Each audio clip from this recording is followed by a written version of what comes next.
Hi! If you want to produce great sounding drums in Cubase, hang in there, as I will show you how to enhance live recorded drums in Cubase by means of the Hertz Drums drum library. So let's go!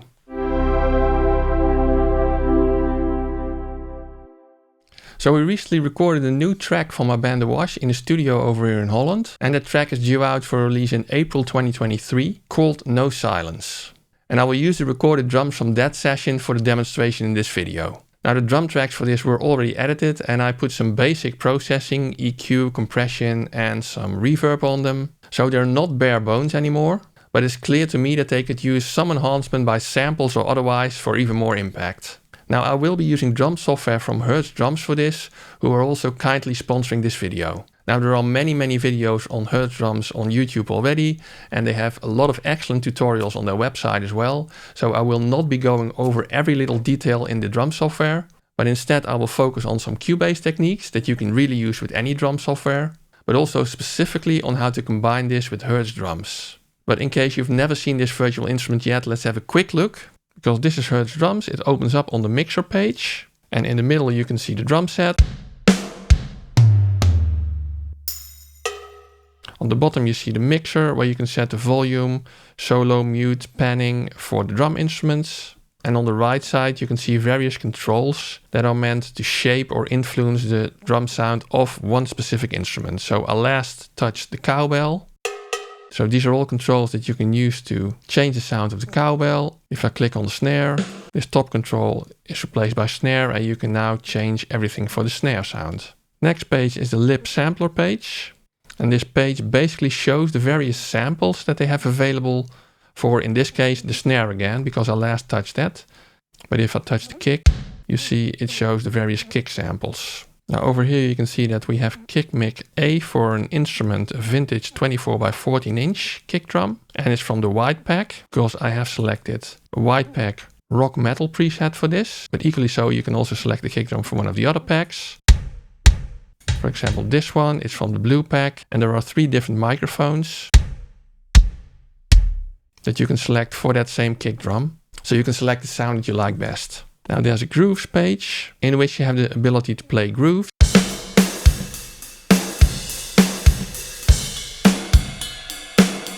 But a little more about that later. Next up is a preset selection, and I have installed 3 different drum packs from Hertz Drums, the blue pack, the red pack and the white pack.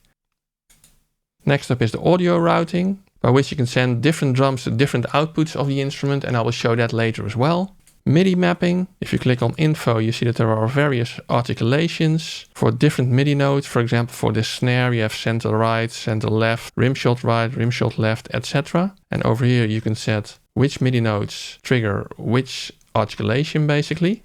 And there are various presets for E-drums, as well as, for example, also other drum libraries. So you could try the MIDI that is very specific for, in this case, Superior Drummer 3, for example, and see how it sounds with Hertz Drums.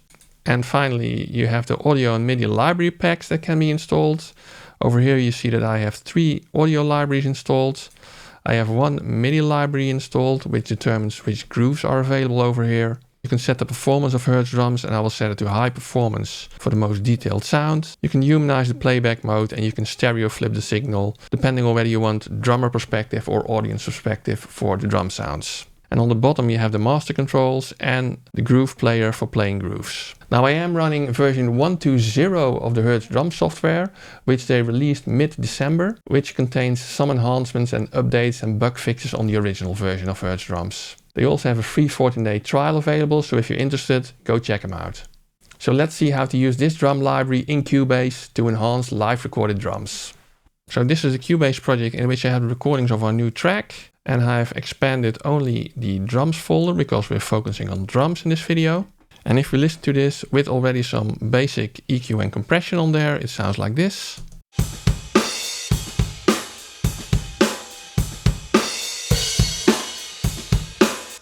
And if you're wondering what that EQ and compression is already doing, then we can have a look at the mixer view. And if I select all drum tracks, and by pushing Shift-Alt and the insert of one of the channels here, I can basically turn on and off the inserts. So let's see what kind of a difference that makes.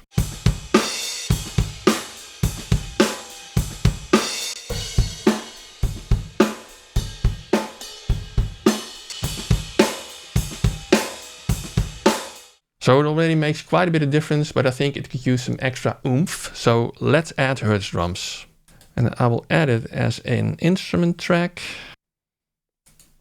within the drum group. And because I want to make sure that the volume of the Hertz Drums also goes up and down with my drum group, I'm going to route Hertz Drums not to the stereo out, but I'm going to route it to my drum group. Now I will select the preset from the white pack called Rock, because I feel that pack goes very well with the drums that we recorded in the studio. But as I showed you already, it's quite easy to just use individual instruments from other packs as well.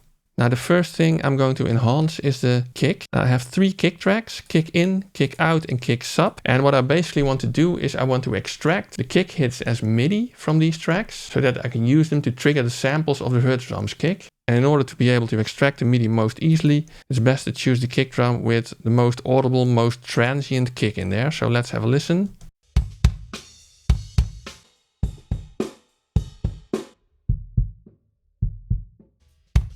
Yes, it's definitely the kick in track, so let's open that one. Let's go to hit points, edit hit points, and now set the threshold so that every kick hit has a related hit point. Zoom out a bit. Now in the beginning this looks pretty good. Let's have a listen.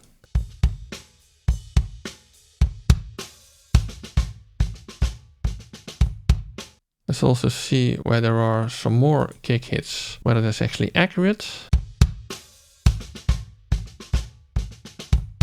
Yes, seems to be alright. So in order to make sure that you have a hit point on all kick hits, it's always good to look at the slightly more complicated parts of the track to make sure that they're triggered as well. And if, for example, you're missing a kick hit, for example, if this was also a kick hit, you can always manually lock the kick point so that it does not depend on how you set your threshold. Disable it again. And if you manually want to disable a certain hit point because it's just a very loud snare hit, for example, on this microphone, you can click Shift and disable the hit point. Let's reverse that because this was actually a kick hit. Now that I have all the hit points on the kick hits, I can go to the Create section on the left over here and say that I want to create MIDI notes. Now the velocity mode determines which velocity is set for the MIDI notes that are generated. And you can make that dynamic velocity. That means that the actual intensity of the audio kick hit is measured and it's mapped to a certain velocity in the MIDI note. So loud kick hits will get loud MIDI notes and soft kick hits will get soft MIDI notes. But in this case, it's a pretty straightforward track, which should have loud kick hits throughout basically. So I'm just going to set fixed velocity. Now, which velocity will then be generated? It comes up by default with velocity 100. So let's leave it at that. Now the pitch we should set to the MIDI note that triggers the kick drum in Hertz Drums. So let's have a look at that. If we go to the MIDI mapping and look at the kick right, you see note C1. So back to the sample editor and let's set this to C1. It will generate 1/16 notes. And the destination of the MIDI will be on the first selected track, which is the Hertz Virtual Instrument track. So let's generate these kick notes. You can now see that a MIDI part has been created. Now in order to see this MIDI as drum hits, I will enable a drum map. And the people from Hertz have kindly supplied me with a Cubase drum map for Hertz Drums. And I'll provide it with a link in the description below so you can download the drum map too. And if we now look at the MIDI part, you can see that we have kick right hits with all the same velocity basically throughout. So let's listen to what that sounds like.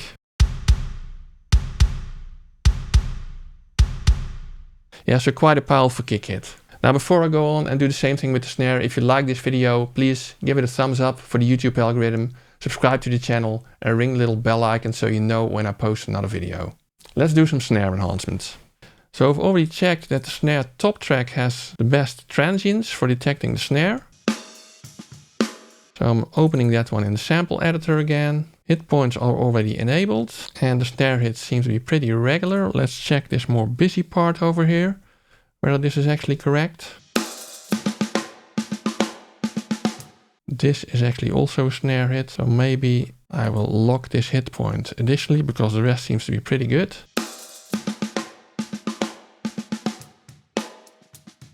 Now you do hear some snare ghost notes in between, but I will not enhance those. So I will not let the ghost notes trigger Hertz Drums as well. Just the very main clear snare hits will be enhanced. So let's again generate MIDI notes from this. Fixed velocity 100. Pitch in this case, snare first articulation is D1. So let's set this to D1. Destination, yes, generate them on the same track. And right now you can see that there's an additional MIDI part on top of the kick MIDI part with just the snare hits. So let's listen to what the snare sounds like in Hertz Drums. And what I usually like to do for snare is to make sure that the sample is tuned to the same pitch as the original snare. So you can do that by ear, but let's try to do that in a different way now. If I open the Pro Q3 and see what the main fundamental is from the acoustic snare.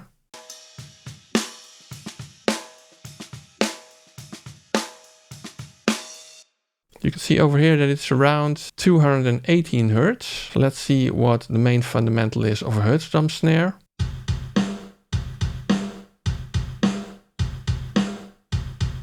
It seems to be 200 Hertz. So we can turn that up slightly by selecting the snare here and working this pitch slider over here.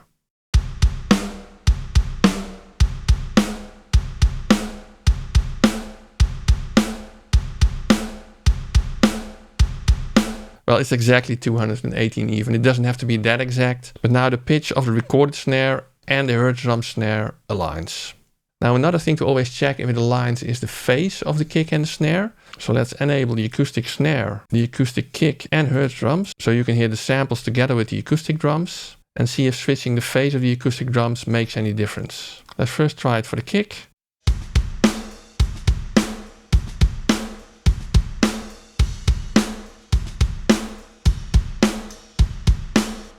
It doesn't make a huge difference, but I think the flipped phase gives a slightly more powerful kick sound. So let's stick with that. And let's do the same thing for the acoustic snare.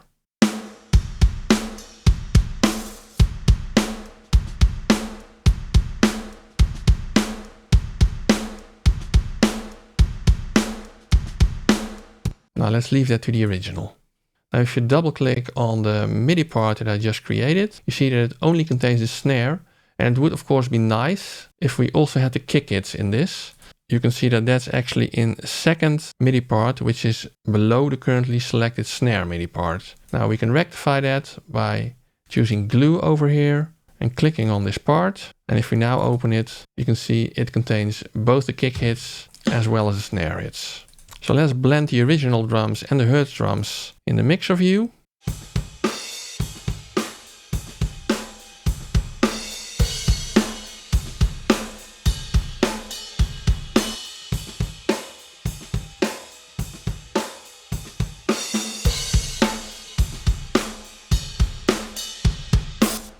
Well, it definitely sounds like a lot more oomph to me already. But wouldn't it be nice if we can mix in the snare and the kick from Hertz Drums separately? Let's have a look at that. Because if we look at Hertz Drums, you can of course go to the mixer view and vary the volume of the snare and the kick right in the plugin. Which is very possible of course, but I would prefer to do it in Cubase, because then I could also put insert effects on my mixer in Cubase. So what I would like is to have the snare and the kick play through different outputs of the Hertz Drums VSTI. And we can do that by looking over here, Hertz Drums, activate outputs. And you can see that currently only the first output, the stereo main output of the Hertz Drums is active. But I can activate two more outputs that I can send the kick and the snare to. And I can also see them in my project view over here. Output 2 will be the kick and output 3 will be the snare. Now I have to set this up in Hertz Drums. So I can go to the audio routing page and I was using the kick right. And over here I can basically determine to which output the DI microphone track of the kick out is routed to. I can set that to 2. I can also do that for sub. I can do that for the effects. I can also make sure that kick sound that's in the overhead is directly routed to 2. Kick sound that's in the room microphones and the kick sound that is going to the reverb. I can all directly route that to output 2. And if you listen to this in solo now, you can see that the kick drum is coming out of kick output now. Now I want to do the same thing with the snare, and I could set the output of all the snare channels to 3 again, like I did for the kick. But there is actually a better and more faster way to do this, because if you click on this little eye icon, it directs you to the shortcut page of Hertz Drums. And you can see over here that for the audio routing section, if you push shift, you can change any of the outputs and all of the outputs of the channel will be changed. So I'm pushing shift now, I'm setting this to 3. And you see that everything from the snare is now routed to output 3, which means that in my mixer view, I now also have 2 more outputs, which I can use to individually balance the kick and the snare. Let's do that.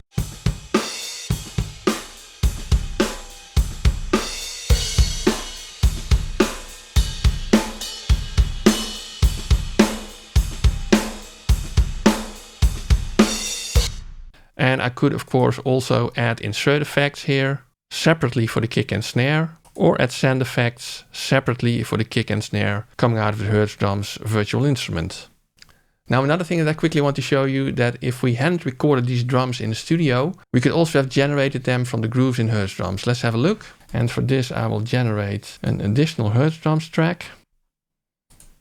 Because if we go to the groove section, and if we select just the basic 4/4 groove, tempo 102, which is around the tempo that we currently have for this project. Although you can of course use grooves from a totally different tempo than your project tempo, it's just that this groove was initially recorded at 102. Because if I now listen to this ride pattern, then it is quite similar to what our drummer's playing.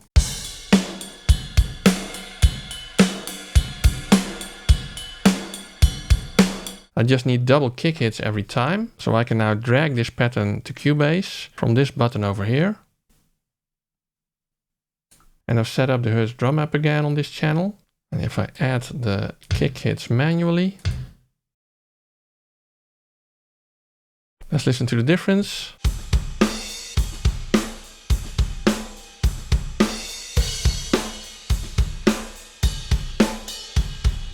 Versus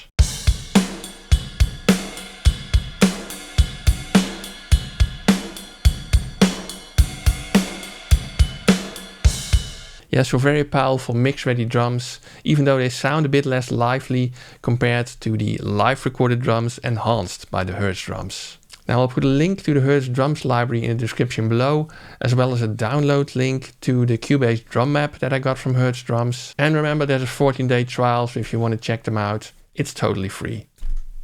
Now when enhancing live recorded drums, it's also important to have those drums edited properly already. And I have a separate video about how to do that in Cubase right here. Check it out, enjoy, and see you soon.